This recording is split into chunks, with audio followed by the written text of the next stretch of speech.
Dizem que há décadas em que nada acontece e semanas em que décadas acontecem. Nas últimas semanas, vivemos décadas. As pessoas ficaram em casa, trabalharam muitas delas de casa, se acostumaram a trabalhar de casa, perceberam que há vantagens em trabalhar de casa e isso vai mudar a forma como as empresas funcionam. À medida que as pessoas não tenham que estar fisicamente nas empresas, as cidades vão mudar. As grandes cidades, provavelmente, vão ter menos gente. As pessoas vão optar em morar em outros lugares, em morar no interior, em morar na praia, em morar perto da natureza. E isso vai ser possível através do trabalho remoto. Isso vai mudar a forma como as pessoas se movimentam. Isso vai mudar a forma como as empresas funcionam. Isso vai mudar como as empresas contratam, quem elas escolhem, onde elas escolhem. Enfim, tudo vai mudar. Além disso, a transformação digital acelerou num ritmo que a gente nunca imaginou. Se não fosse o bastante, a gente tem, ao mesmo tempo, um processo de antiglobalização, de desglobalização, que também já vinha acontecendo antes, se acelerando demais. Cadeias de produção que eram globais vão se tornar regionais. O meio ambiente, em 2 meses, de repente, ficou muito mais parecido com o que ele era há décadas atrás. O meio ambiente provavelmente vai receber mais atenção daqui para frente. Enfim, vem aí um mundo novo. Você, seu negócio, sua carreira, estão preparados? Eu pretendo ajudá-lo.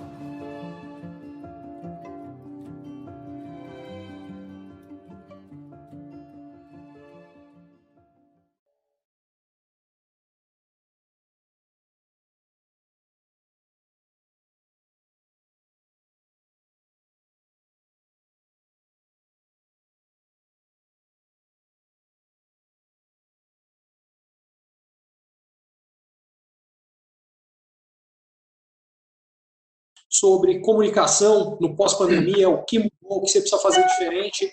E anteontem uma série de dicas minhas aqui sobre como usar melhor o LinkedIn, ao mesmo tempo para impactar mais a sociedade e ajudar o seu negócio e a sua carreira. Bom, hoje a gente tem na sequência dessas lives que a gente vai ter a semana inteira, como forma de agradecimento a todos vocês que me acompanham, que estão comigo aqui. Semana passada passei de 2 milhões de seguidores aqui no LinkedIn, que, pelo menos até onde eu sei, é a primeira vez que acontece fora da China e dos países de língua inglesa. E eu queria agradecer trazendo coisas que eu acredito que são importantes para a vida, para a carreira, para os negócios de todos nós. E hoje, nisso, um dos componentes fundamentais, acho que uma coisa que mais do que nunca a pandemia deixou claro, a necessidade de solidariedade, de empreendedorismo social. Só que vocês veem que eu usei a palavra empreendedorismo, porque muitas vezes as pessoas confundem a gente fazer o bem com fazer de forma amadora. Isso talvez tenha sido verdade no passado, isso certamente não precisa e não é verdade no presente. E para deixar isso mais claro, eu trouxe um cracaço no empreendedorismo social, o Edu Lira, que comanda a Gerando Falcões, que basicamente criou uma rede de ONGs para impactar melhor as comunidades, para ajudar a melhorar a vida e as perspectivas de vida em várias comunidades do Brasil. E melhor do que ninguém, eu vou deixar o Edu Lira contar essa história. Edu, para quem não te conhece, antes de mais nada, é um tremendo prazer ter você aqui. Super obrigado. Ricardo, o prazer é meu, obrigado pelo convite. Eu sou um dos seus 2 milhões de seguidores no LinkedIn, inclusive muito merecido, porque você certamente no ecossistema do LinkedIn é um dos caras que mais gera valor, contribui com insights, análises, ajuda a desenvolver a cabeça dos empreendedores, mostrar caminhos, oportunidades. Então, eu estou lá todos os dias te seguindo, curtindo com muito carinho, além da nossa amizade. Você, inclusive, eu me lembro que tempos atrás eu leiloei uma palestra sua em um dos nossos jantares de arrecadação. Deu uma briga danada lá, saiu por alguns milhares de reais, alguns muitos milhares de reais, e você entregou, inclusive, a palestra, que foi muito bem recomendada, aceita por todos os empresários. Ricardo, eu nasci dentro de uma favela em Guarulhos, São Paulo. Tive um pai, eu digo sempre que depois que eu nasci, meus pais me levaram para morar dentro de um barraco, numa favela em Guarulhos, São Paulo. Eu vivia dentro de um barraco que não tinha chão de cimento, era um chão batido de terra. Meus pais não tinham grana para me comprar um berço para dormir, me colocaram para dormir dentro de uma banheira azul nos meus 9 primeiros meses de vida. e eu vivia numa situação de extrema miséria. Meu pai acabou embarcando no mundo do crime, foi preso, indiciado por roubo a banco, e eu tive que crescer os meus primeiros anos de vida visitando meu pai dentro de um presídio. Porém, eu cresci também com uma grande inspiração dentro de casa, minha mãe, minha preta, minha heroína, Dona Maria Gorete de Brito Lira, que todo dia me dizia: filho, não importa de onde você vem, o que importa na vida é para onde você vai, e você pode ir para onde você quiser, você pode o mundo e pode tudo. Eu acreditei na minha mãe, fui me educar, fui para a universidade, escrevi um livro chamado Jovens Falcões, e aí eu comecei a empreender. Eu montei um time na favela com 30 jovens, treinei todo mundo, isso 10 anos atrás, e a gente vendia o livro de porta em porta por R$ 9,99. Em 3 meses nós vendemos 5.000 livros, e eu peguei essa grana junto com mais 3 amigos, a Maiara, o Lê Maestro e a Amanda, e fundamos a Gerando Falcões, que foi crescendo, crescendo. Eu fui me desenvolvendo, o time foi se desenvolvendo, e a gente percebeu, Ricardo, que na sociedade tinha muitos muros. Muros demais, entre branco e negro, rico e pobre, direita e esquerda, muro para lá, muro para cá. Eu falei, não é o muro que vai mudar o Brasil, são as pontes. E nós começamos a construir pontes da favela com o centro e trazer para a favela muitas empresas do país para liderar o nosso lado, como Ambev, Motorola, Microsoft, Oracle, SAP para auditar nossas contas, Accenture, entre muitas outras. Crescemos ao ponto de deixar de ser uma ONG na favela para se tornar numa rede de ONGs, um ecossistema de líderes sociais trabalhando para entregar as melhores soluções para os grandes problemas das favelas brasileiras. Meu pai voltou para casa tem 20 anos, abandonou o crime, vive com minha mãe. Hoje eu sou casado com Maiara, tenho 2 filhas, e a Gerando Falcões tem entregado soluções para ajudar a mudar o nosso país.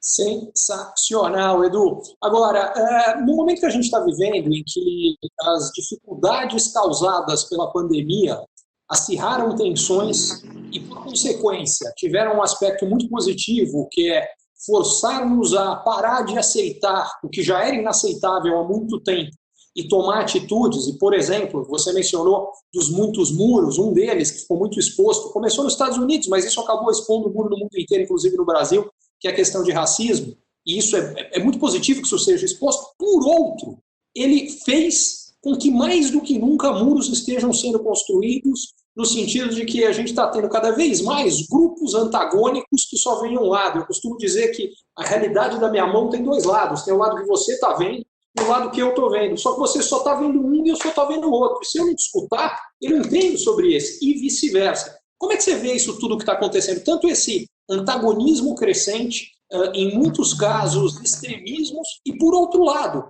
a gente parou de empurrar. Esse primeiro aspecto eu vejo como muito negativo, mas um segundo muito positivo, que a gente parou de empurrar para debaixo do tapete questões importantes como a do racismo. Ricardo, ótima leitura. O ponto fundamental é que a crise do Covid-19 colocou uma lente de aumento sobre os grandes problemas do país. Antigamente parecia que era discurso de empreendedor social, dizendo que não tem saneamento básico. Esse é um discurso, não é real. Hoje, a população teve o seu conhecimento atualizado. É como se a indústria descobrisse que tem um problema numa linha de carros e ela mandasse uma carta para os donos convidando para trazer o automóvel para fazer um recall. O Covid mandou uma carta para casa de todos os brasileiros, convidando o próprio brasileiro para fazer um recall e atualizar o seu conhecimento sobre o seu próprio país. Então, hoje as pessoas sabem que falta saneamento básico, que mais de 1 milhão de pessoas vivem em barracos de apenas um cômodo no Brasil, que 46% dos lares de favela, apenas 46% dos lares de favelas têm acesso à água potável, à água encanada, que mais de 20 milhões de lares no Brasil não têm acesso ainda à conectividade, à internet. Então, o Brasil percebeu o tamanho do fosso da desigualdade. Isso é o primeiro ponto. O segundo ponto é uma interrogação. O que a gente vai fazer com isso no longo prazo? Essa é uma pergunta que todo brasileiro tem que se fazer. Agora, Ricardo, o grande tema que me gera um incômodo muito significativo, e tenho certeza que em você também, é que eu acho que o Brasil perdeu uma das maiores oportunidades da sua história, de utilizar o Covid para juntar as pessoas do ponto de vista emocional, de ter uma visão em comum e falar assim, vamos arrumar o nosso país.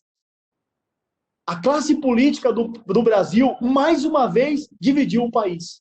E eu que estou na ponta, sentindo o pulso na veia, as coisas acontecerem, eu sei, efetivamente, Ricardo, que a corrupção mata, a falta de efetividade, de pragmatismo, mata também, naturalmente, mas o ódio, a divisão, também mata. E, infelizmente, nesse momento da nossa história, uma classe muito relevante de políticos do nosso país fez política subindo em cima de cadáveres.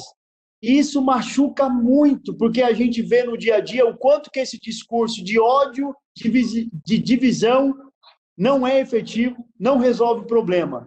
Os nossos políticos, o que eu espero deles, como um líder social de favela, que emerge de comunidades. Eu visitei meu pai em presídio, eu perdi amigos para a violência, eu vi a violência na porta da minha casa, e eu escapei, sei lá como, porque eu poderia ser mais um dos muitos José, dos muitos João, eu poderia ser mais um dos jovens negros assassinados, mas eu escapei. E eu sei o quanto a gente precisa de liderança para efetivamente mudar o Brasil, para sentar na mesa e cocriar, e conversar, e não brigar, não promover mais ódio. Então nós perdemos uma oportunidade muito rica. Eu não poderia concordar mais. Acho que tem, inclusive, uma das divisões que foi criada, infelizmente, nesse momento, é daqueles que tiveram que ficar com todos os sacrifícios. Nesse momento foi difícil para todo mundo, e aqueles foram poupados deles. E, basicamente, isso começa pela classe política, porque o que a gente teve. O setor privado brasileiro, depois a gente vai falar mais sobre isso, até porque vocês também dependem desse tipo de ação. A gente teve mais de 5,5 bilhões em doações pós-Covid, de empresas e de pessoas físicas. É um número gigantesco, a gente nunca tinha visto algo parecido, então a solidariedade foi marcante. Ao mesmo tempo, esse mesmo setor privado é o setor privado onde as empresas tiveram quedas de receitas colossais, onde muita gente perdeu emprego, onde outros que não perderam emprego tiveram reduções substanciais nos seus salários, e enquanto isso a gente não viu o setor público dar o mesmo exemplo. A gente vai pegar o exemplo do que aconteceu agora, por exemplo, a Nova Zelândia acabou de anunciar que ela está livre de Covid, que não tem mais, porque eles foram muito firmes no tratamento, tiveram essa união na forma de lidar, e a classe política dividiu as dores. Uma das coisas que a primeira-ministra da Nova Zelândia fez é que ela reduziu o próprio salário, o salário de todos os ministros, em 20%. O Uruguai também adotou medidas parecidas e também está livre. O que eu quero dizer é, lá a sociedade se uniu, incluindo a parte de setor público, de funcionalismo, de juízes, de políticos. No Brasil, esse pessoal deixou o resto de fora e jogou a conta para o resto da sociedade. Isso ajuda a dividir a sociedade, ajuda a criar ódio. Não é nem a questão da divisão em grupos políticos, mas criou-se uma divisão entre políticos e quem está no Estado e o resto. O resto da sociedade foi tratada como resto. O que você acha? Concorda ou estou falando bobagem? Eu concordo substancialmente. Hoje no Brasil existem quase 14 milhões de pessoas que vivem em favelas. Isso é um número muito significativo. 100 milhões sem tratamento de esgoto, né, Edu? Que é uma loucura. Isso é inaceitável. A gente está numa situação que é uma das coisas que eu fiz. Quer dizer, outro dia aqui, o homem vai para o espaço, mas eu brinco que a gente não pode ir para o espaço, mas não pode ir até a esquina. E não pode ir até a esquina no sentido mais amplo possível, seja de preocupação com a doença, preocupação com violência e essa história. E a esquina virou um esgoto a céu aberto. Isso é inaceitável. Não tem como aceitar um negócio desse. E você puxa uma discussão, Ricardo, que toda a população brasileira precisa se fazer. A gente vem há algum tempo dizendo exatamente isso. Existe um caminho. É possível. A gente não pode concordar que isso é normal e que é o lugar comum do Brasil. O homem foi para a Lua, fez o Facebook, criou o Twitter, o Instagram, o LinkedIn, onde nós estamos aqui agora, e agora Elon Musk está se preparando para ir para Marte e colonizar o planeta. O que é incrível. O Elon Musk chegar em Marte é incrível, porque da onde ele está, aonde ele vai chegar, ele vai desenvolver muitas tecnologias. Mas isso é uma prova que a humanidade pode fazer qualquer coisa. é uma questão de foco. É possível solucionar os problemas mais dramáticos que existem no nosso país. E o Brasil, por sinal, é o segundo país mais desigual, com maior nível de concentração de renda que existe no mundo. Então, são temas que a gente tem que endereçar no longo prazo, porque existem caminhos se a sociedade, assim como a classe política, resolver dialogar e não brigar. Deixa eu pegar o tema da desigualdade que você levantou, que eu acho que é um tema muito importante, e com relação a ele eu tenho uma visão um pouco diferente da maioria, e queria ouvir a tua opinião. A minha visão é a seguinte, a desigualdade em si não é o problema. O grau extremo da desigualdade brasileira, em primeiro lugar, é problemático, e segundo, o grande problema é a razão pela qual nós temos esse grau extremo de desigualdade. E que, na realidade, não é a desigualdade de renda é a consequência, ela não é a razão. O grande problema que nós temos, na minha opinião, em primeiro lugar, é a falta de mobilidade social. O problema não é como as pessoas terminam a desigualdade de renda. O problema é que isso é definido, em grande medida, em onde elas nascem. Não tem a possibilidade, ou é muito baixa, dependendo da situação que as pessoas nascem, de que elas possam vir a mudar essa situação, fruto do esforço, da dedicação. É claro que há, você é um exemplo disso, não é que seja impossível, é possível, mas as condições estão todas contra, e isso precisa mudar. E aí vem meu ponto, para mim a grande questão é, a grande política de mudar, no final das contas, como resultado, a questão de desigualdade de renda, é a gente acabar com a desigualdade de oportunidades e, fundamentalmente, começa por oportunidade, desde alimentar até tudo, mas fundamentalmente educacional, educação básica. Se a gente não tiver educação básica de primeira para todo mundo, a gente vai acabar eternamente com essa desigualdade de renda e todos os seus subprodutos, consequências, incluindo violência e todas as outras coisas que a gente tem. Você concorda ou acha que eu estou perdendo algum ponto importante? Não, eu concordo totalmente, Ricardo. Você conseguiu tocar no ponto nevrálgico da conversa. Histórias como a minha, ela é a exceção da exceção. Um cara que nasce na favela, que tem um pai preso, afrodescendente, que consegue emergir, ir lá para Faria Lima, mobilizar doadores como Jorge Paulo Lema, Eli Ró, Rubens Menin, Bentimol, isso é exceção. Não posso considerar que a minha história é o comum. O que a gente precisa fazer é que histórias como a do Edu, ou de alguns outros que existem no Brasil, se tornem a regra. Aí você precisa, porque nesse ponto eu também concordo muito com você, a desigualdade de renda está muito ligada à desigualdade de oportunidade, porque quando você limita a oportunidade das pessoas na ponta, elas não têm acesso à educação, logo elas não desenvolvem habilidades e skills. Porque a pessoa precisa de ter uma caixa de ferramenta, não é? O que faz você ser hoje um economista de relevância? É porque você tem uma caixa de ferramenta diferente. Você se desenvolveu, se aprimorou, estudou, se educou, tem uma biblioteca, foi trabalhar em Nova York, tem uma trajetória brilhante. Então, quanto mais as pessoas têm oportunidade de educação para ter acesso a aprender a ler, a escrever, interpretar texto, um novo idioma, saber programar, a tecnologia é algo que dá uma oportunidade gigante hoje, porque isso começa a ter a chance de democratizar o acesso a todos, utilizando o poder também da tecnologia. Quando a gente conseguir eliminar essa ampla desigualdade, também de acesso à tecnologia, Ricardo, existe, aí eu vou falar com propriedade, as favelas é um celeiro de talento, porque se tem uma coisa que tem em igualdade é talento, que aí é Deus que dá, Deus dá para todo mundo, aí está distribuído, não tem, mas o talento precisa ser aprimorado, é onde a gente peca, e para aprimorar tem que ter acesso de qualidade educacional. Concordo total. Edu, esse ponto que você levantou é muito importante, porque eu vou querer entrar... Fundamentalmente, uma das coisas que ao longo da vida eu aprendi é que as pessoas que crescem mais, que fazem diferença, enfim, elas chegam lá por consequência de uma série de fatores. O primeiro são as oportunidades que são oferecidas a cada uma delas, que é exatamente o ponto que a gente está falando. O segundo, como você falou, é talento, mas talento, diga-se de passagem, não é mérito de ninguém, veio ou não veio, é o que aconteceu. E a última, que é dedicação e esforço, que é ir lá e fazer acontecer. E você tocou num ponto importante, quer dizer, eu não quero pegar você como exemplo para minimizar a importância da gente resolver todas as questões estruturais para permitir que muito mais gente possa chegar lá.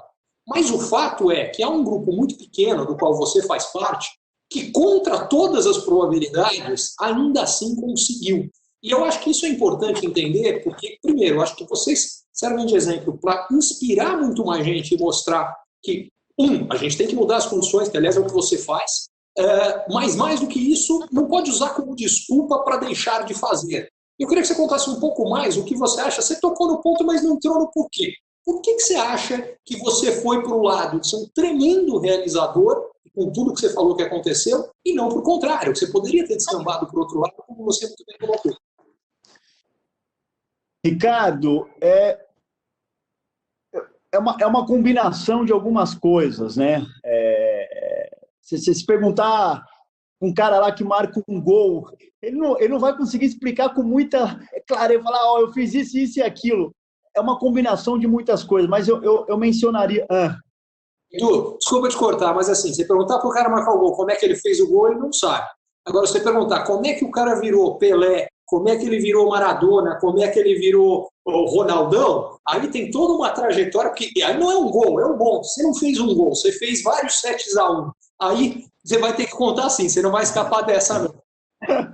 Obrigado, Ricardo. Meu amigo, eu diria para você que é a combinação de alguns fatores. O primeiro, sem sombra de dúvida, é a minha mãe, Dona Maria Goretti de Brito Lira, que quando o mundo dizia que eu não podia, quando eu cheguei no barraco, a gente era tão pobre que os vizinhos falaram para minha mãe, doa seu filho para mim, eu crio, porque se você criar, se vocês é tão pobre que ele vai virar bandido. Minha mãe falou, ele é meu, eu vou fazer desse cara aqui grande na vida. Então, primeira coisa, fundamentalmente, minha mãe. Eu tive uma mãe extraordinária dentro de casa. O segundo, Ricardo, como todo menino de favela, eu queria ser jogador de futebol. E eu era muito ruim. E eu tive que aprender desde cedo que se eu quisesse ficar no time titular, eu tinha que treinar muito, muita dedicação, aplicação, raça, vontade.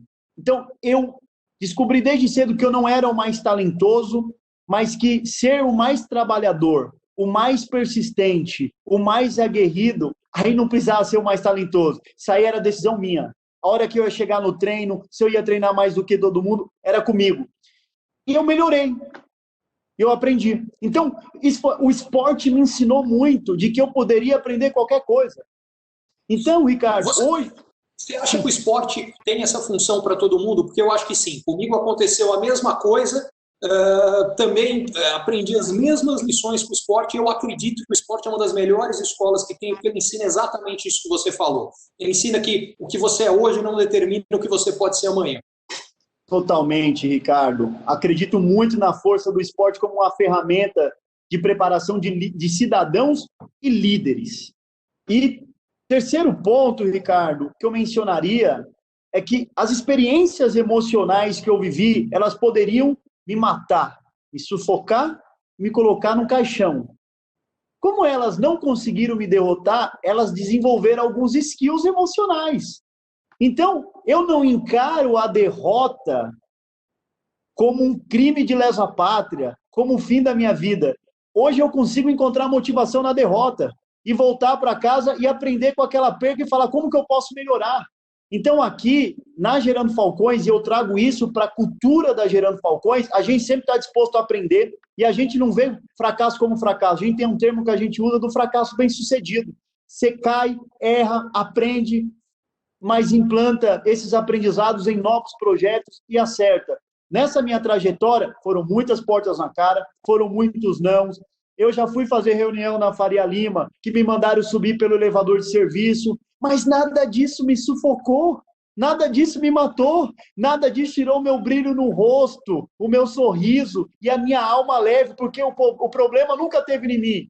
O problema estava com o outro, quem fazia isso comigo. Então eu sempre fui leve e disposto a aprender e muita persistência. E não tem desafio que aguenta segurar alguém efetivamente determinado que encontra motivação na derrota. Esse é o segredo. Mas é muito difícil, mas é possível.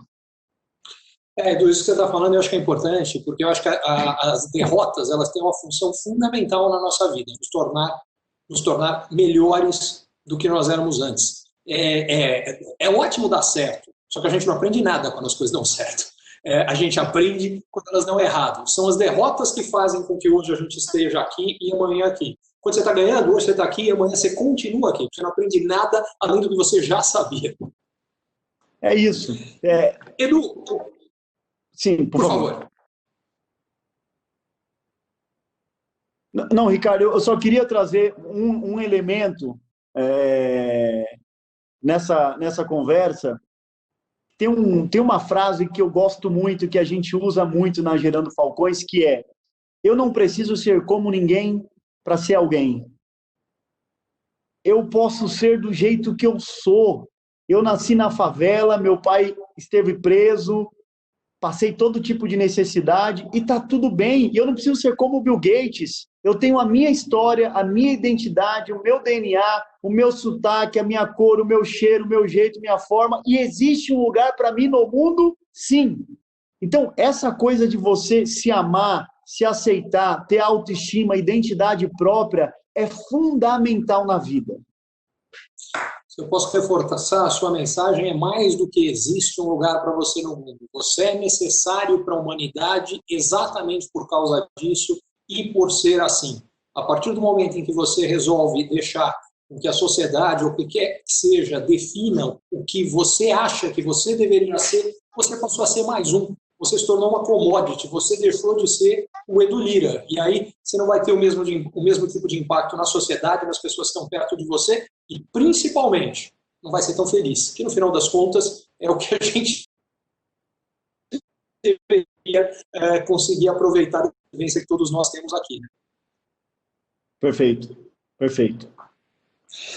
Edu, eu queria levar essa conversa agora um pouco mais para Gerando Falcões, porque tem vários pontos que eu acho que são fundamentais. Um deles, eu até tratei muito rápido na minha introdução, que muita gente acha, e como toda visão enganosa, ela sempre é baseada em alguma realidade, ou que existiu no momento, ou o que quer que seja, que ONG é aquela coisa muito bem intencionada, é muito mal gerenciada. E vocês são a prova de que isso não precisa ser verdade, muito pelo contrário. Vocês têm um foco impressionante, sensacional em gestão, em gente, em tecnologia, análise de dados, e isso tudo na favela. Então eu queria que você contasse um pouco melhor como funciona o Gerando Falcões para acabar com esses mitos. Ricardo, obrigado por levantar essa bola. A gente tem um orgulho danado de ter construído isso na favela, porque... Não esqueça de falar de inovação, vocês são super inovadores também. Perfeito. Eu vou responder essa pergunta e eu queria te pedir a liberdade de, no final, te fazer uma pergunta, pode ser? Deve. Tá bom.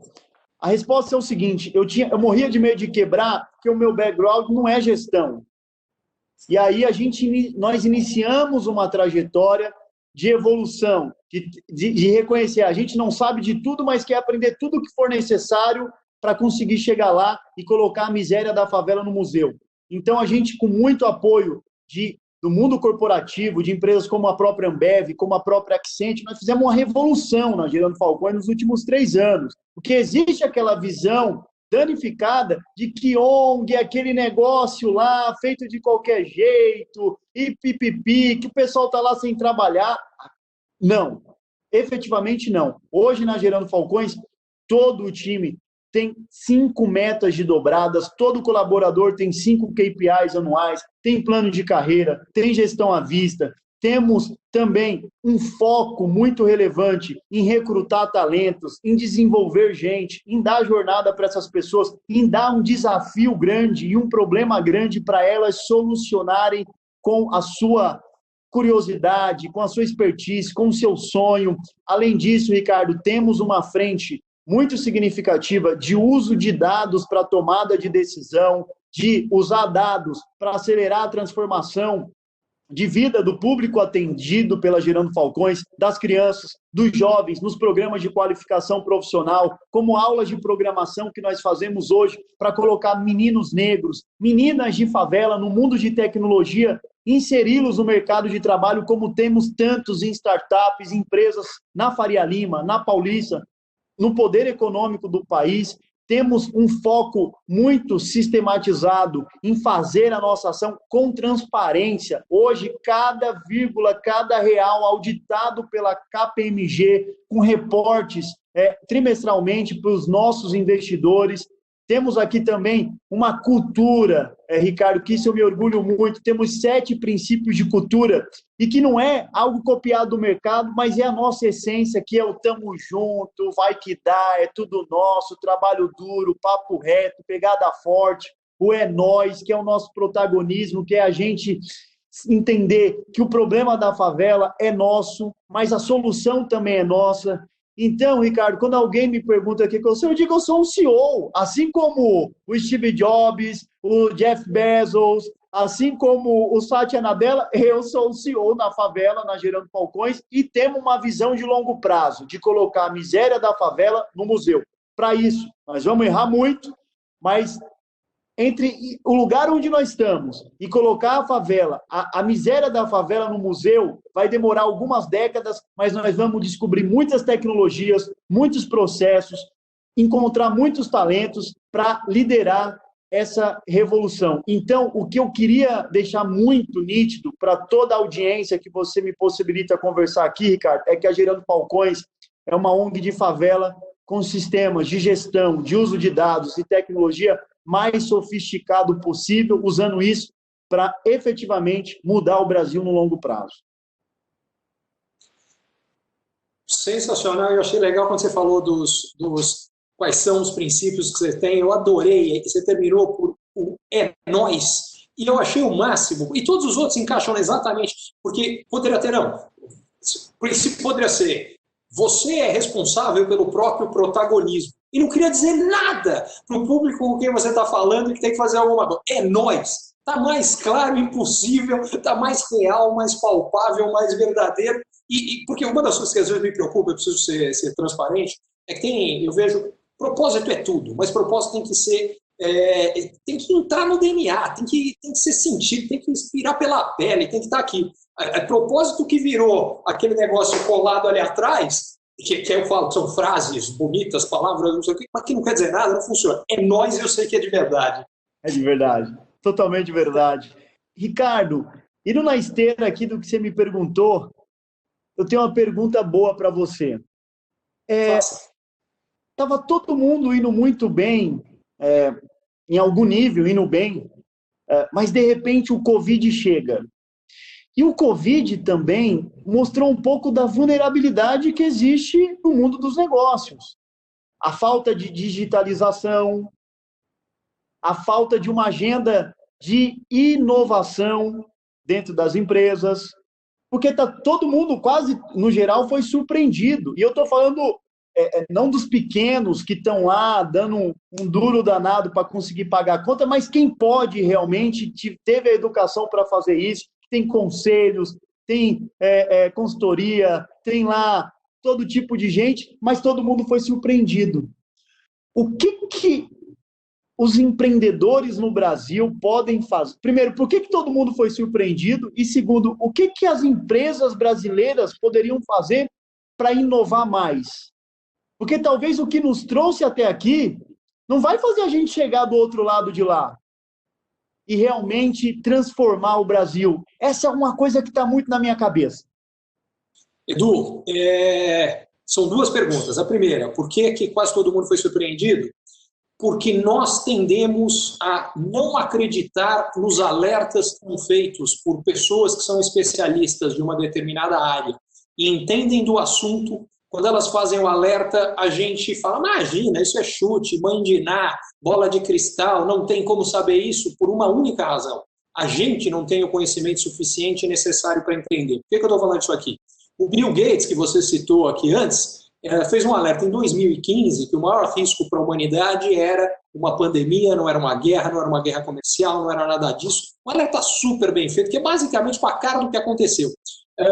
E ele não foi o único, mas ele talvez tenha sido a personalidade mais marcante que fez isso. E não deram bola. Dentro do próprio governo americano, tinha muita gente fez alertas parecidos e não deram bola. E diga-se de passagem, fazendo o meu meia-culpa aqui, eu ouvi em 2015 esse vídeo do Bill Gates e achei extremamente interessante, achei que fazia sentido e pergunto o que mais eu fiz disso a partir disso em 2015. Nada, porque o meu conhecimento sobre aquilo naquele momento não era suficiente para entender.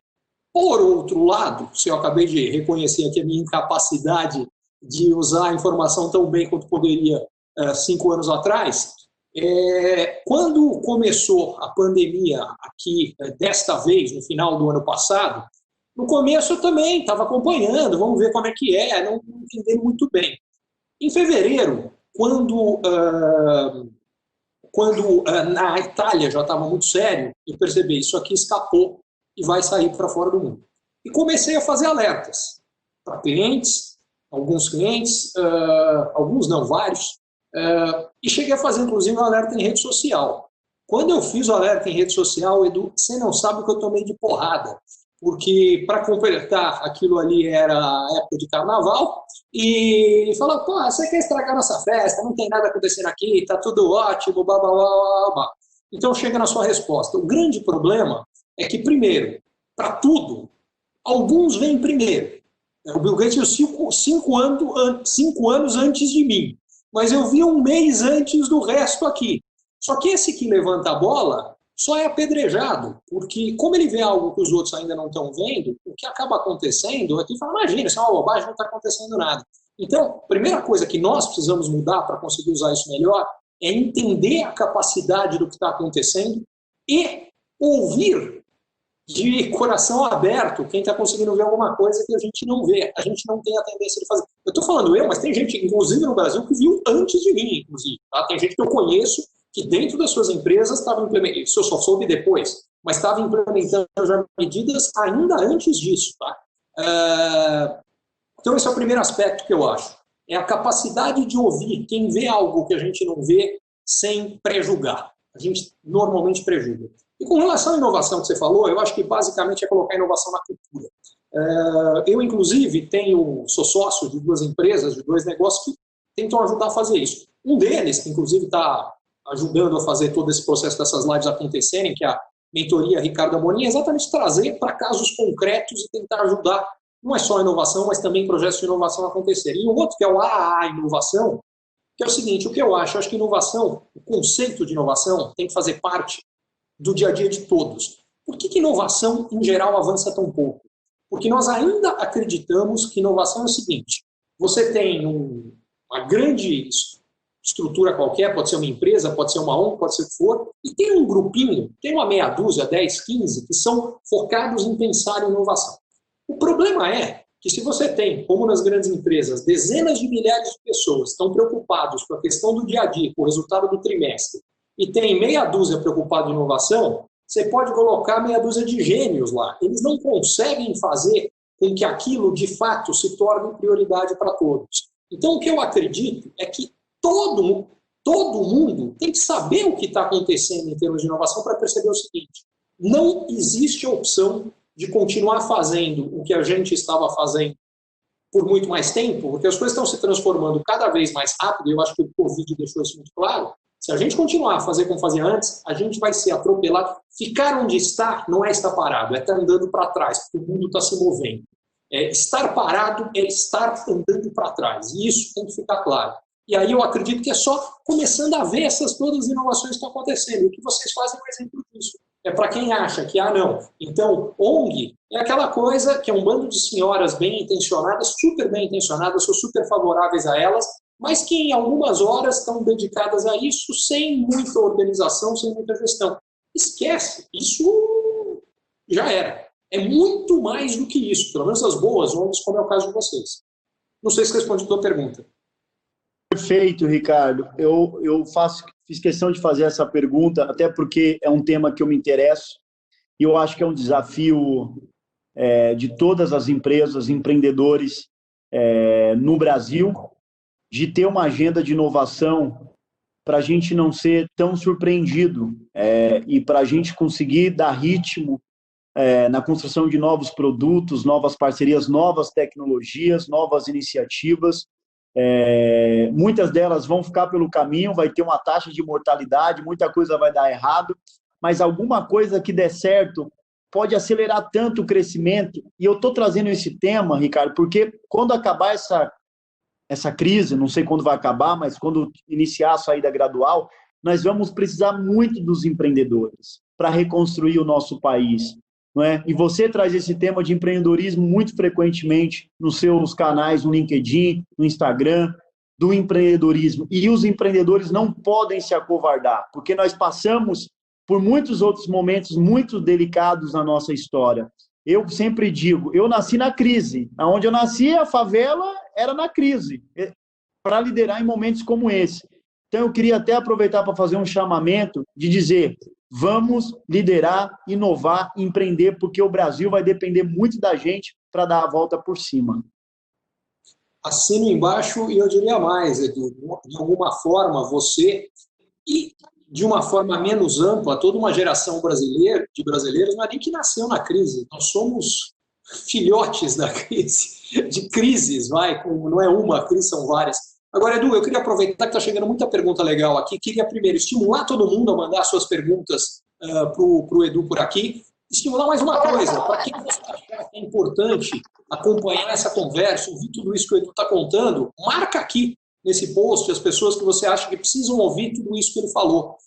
Tanto para ouvir daqui para frente, como ouvir o que isso aqui vai ficar gravado, vocês podem também chamar mais gente para assistir essa conversa. Mas, Edu, pergunta do Francisco Medina é o seguinte, quais as ações educacionais que o Gerando Falcão faz nas favelas?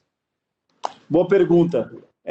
Obrigado. A primeira, o foco da Gerando Falcões é criar um ecossistema de líderes sociais, de empreendedores sociais em favelas que vão construir soluções para mudar o Brasil do futuro. Para problemas históricos, como analfabetismo, desigualdade, falta de saneamento básico, falta de digitalização, desemprego para jovens, violência doméstica. Então, esses líderes sociais são treinados na Falcons University. Ricardo, o Mandela criou uma universidade na cadeia, nós criamos uma universidade na favela, a Falcons University, que é um braço educacional da Gerando Falcões, para desenvolver esses líderes no Brasil. Ricardo, pensa comigo, quando a gente tem que contratar um funcionário para as nossas empresas, para botar no RH, em tecnologia, a gente fala, nós temos, X mil reais para contratar. Então, contrata a melhor pessoa possível do mundo com esse dinheiro. Mas quando o tema é Brasil, secretarias, prefeituras, ministérios, o que for, a gente não tem esse refinamento na escolha. E nós deveríamos ter, porque são pessoas que vão tocar o nosso país. Então, o Brasil precisa fazer uma revolução no seu RH e escolher as melhores pessoas.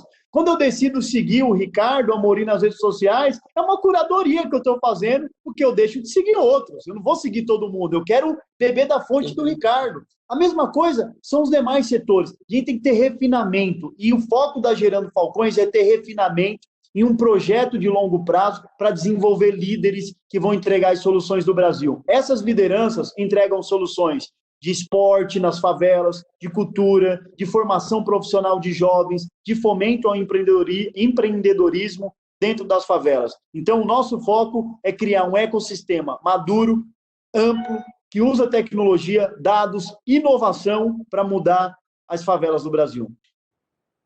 Sensacional.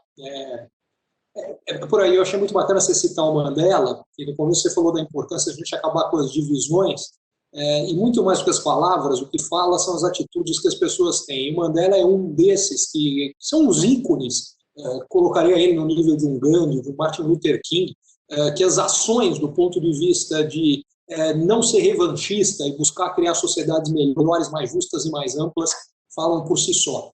Nesse sentido, quer fazer algum comentário? O comentário é que, fundamentalmente, o que eu acredito, e o Mandela também acreditava, da mesma forma que a gente não quer a supremacia de brancos sobre negros, também não a supremacia de negros sobre brancos. é andar junto, de mãos dadas, construindo de forma comum uma sociedade melhor. E o Mandela é uma das grandes inspirações e uma das melhores fontes para a gente beber nesse momento. Concordo e ampliaria isso, que vale, a questão da supremacia não é de quem em relação a quem, isso vale para homens e mulheres, isso vale para heterossexuais e gays, isso vale para religiosos e ateus, isso vale para esquerda e direita, isso vale para o que for. Uma das coisas que está faltando demais na nossa sociedade é a capacidade de ouvir, escutar e ir na mesma direção e não contra o outro. Nesse sentido, tem uma pergunta aqui, que é uma pergunta da Márcia Rabelo, que ela fala o seguinte: pensando em inclusão consciente e não preconceituosa, como você vê as cotas das empresas e universidades? Ricardo, pergunta boa. Eu acho que o Brasil tem problemas históricos e que a gente, para resolvê-lo, nós precisamos da elaboração de políticas públicas. Nós precisamos da elaboração de caminhos que passa também num momento que eu não sei se vai durar uma década, 2 décadas, 3 décadas, até a gente fazer esse reparo. E seria até, quando a gente fala de cotas, até gera um desconforto você visitar uma empresa e ver pessoas sempre da mesma cor, do mesmo CEP, que estudaram nas mesmas universidades naquelas empresas. Não faz sentido quando você tem uma população de pardos e negros de 54% no país. Então, você precisa, para construir inovação, produtos inovadores, você precisa ter gente diversa na mesa. Olha que rico essa conversa entre eu e o Ricardo. Quantas coisas incríveis nós estamos falando aqui, uma troca. E entre eu e o Ricardo, nós temos histórias completamente diferentes. De repente, o Ricardo jogou um esporte, eu joguei outro. De repente, o Ricardo morou em um país, eu sempre morei no Brasil, o Ricardo é economista, eu estudei outra coisa, mas qual que é o problema? Olha a riqueza de, estamos falando de inovação, de dados, de favela, de raça, de tudo, sem ódio, com carinho. Isso é a diversidade, e a diversidade cria uma explosão de inovação e de caminhos. Então, quando o mercado, o capital econômico, Ricardo, entender que diversidade também é um tema de expansão econômica, propriamente dito, a gente vai ter um Brasil muito melhor, utilizando o potencial inteiro do seu povo. Quando você fala de diversidade e potencial econômico, a razão é muito simples. A gente falava de inovação. Inovação nada mais é do que a conexão de ideias diferentes para a criação de algo novo. Quanto mais diferentes essas ideias são, mais fácil que de fato ocorra a inovação. Diversidade é uma das características, diversidade em todos os sentidos, tá? É uma das características mais importantes para que a gente de fato tenha inovação. E aí, reforçando o ponto do Edu em relação à questão de cotas, o que eu acho que a gente precisa, e foi bastante, eu acho que você foi muito feliz na tua colocação, que você falou, nós temos que ter também políticas que permitam resolver isso aqui. O que você deixou claro com isso não é achar que é a política de cotas sozinha que vai resolver o problema estrutural que a gente tem. Ela faz parte de um arsenal, e eu concordo com você, e eu acho que a questão fundamental, e essa sim pegando a educação, que mais uma vez, é como eu acho que a gente transforma a sociedade ao longo do tempo, a questão fundamental antes de mais nada, a gente precisa focar em melhorar a qualidade da educação básica de todos os brasileiros. Porque isso significa parar de jogar fora vidas e talentos de brasileiros. E talentos brasileiros pobres, brancos, negros, gays, corintianos, flamenguistas, palmeirenses, não importa, todos. Esse é o primeiro aspecto. E o segundo, o que impede que não é só a questão de formação, mas que são de preconceitos que determinados grupos possam ter o papel na sociedade que eles merecem, que nada mais é do que ter condições iguais com outros, precisa ser reparado, seja qual for o preconceito que impeça isso. Eu acho que é aí onde entra essa questão específica. Bom, tem uma pergunta aqui que é do Guilherme Stanislau do Amaral. Ele pergunta o seguinte: se vocês têm alguma parceria com o Sebrae para capacitar para empreendedorismo?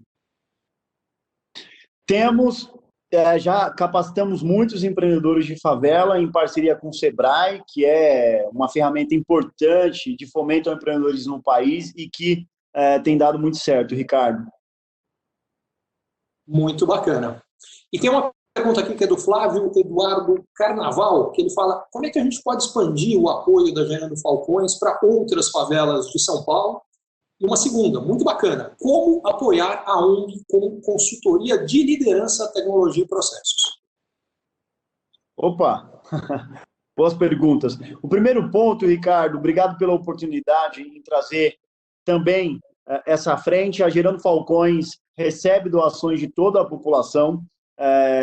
Basta acessar, especialmente nessa crise, vale mencionar, nós realizamos um grande combate à fome com a campanha Corona no Paredão, Fome Não, que mobilizou mais de 16 milhões de reais, vindo de mais de 18 mil brasileiros em 10 diferentes países, através da nossa plataforma gerandofalcões.com. Então, todo mundo pode acessar, fazer a sua doação. Nós ainda estamos mobilizando recursos, já ajudamos nessa crise mais de 270 mil pessoas que se alimentaram por 3 meses através da nossa ajuda, entregando cestas básicas digitais em mais de 320 favelas, em 14 estados brasileiros.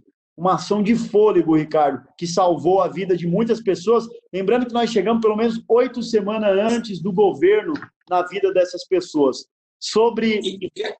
E só um aspecto aqui, eu quero reforçar isso que você está falando, porque é fundamental. Essas 8 semanas são a diferença de quando chegasse a ajuda do governo, já não dava mais, porque sem essas 8 semanas eles não tinham chegado até lá. Quando ele fala da importância de inovação, ele falou em cestas básicas digitais, basicamente eles fizeram 2 coisas sensacionais. A primeira delas é que ao digitalizar, em vez de entregar a cesta básica física, entregar o cartão com dinheiro, isso chegando a todos na favela, eles possibilitaram 2 coisas. Primeiro, a questão logística, usando o digital ficou muito mais fácil, mas a segunda, deixar que a pessoa que está lá e que sabe melhor do que ninguém, com o que ela precisa usar aquele dinheiro, o que é a coisa mais importante, e não você que está de fora tomar essa decisão por ela. Então, Edu, eu queria só parabenizar, reforçar, gerandofalcões.com, vale a pena, eles fazem um serviço sensacional, mas vai em frente. E aí, Ricardo, na esteira dessa pergunta, eu estou aberto para conversar com um amigo, acho que pode me acessar também através do meu LinkedIn, a gente aceita a doação de voluntariado, também é possível se cadastrar na gerandofalcões.com, tem lá uma aba de cadastro para voluntariado, a gente fundamentalmente trabalha com voluntários, estamos estruturando o Brasil inteiro. Esse ano, Ricardo, nós vamos levantar dados de todas as favelas que nós atuamos para entender quais são os maiores problemas.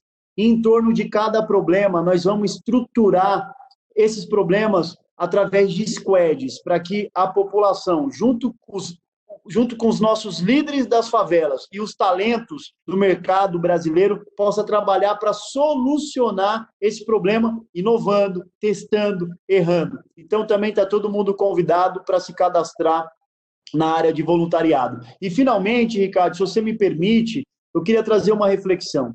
Nós não vamos mudar o Brasil em 3 meses.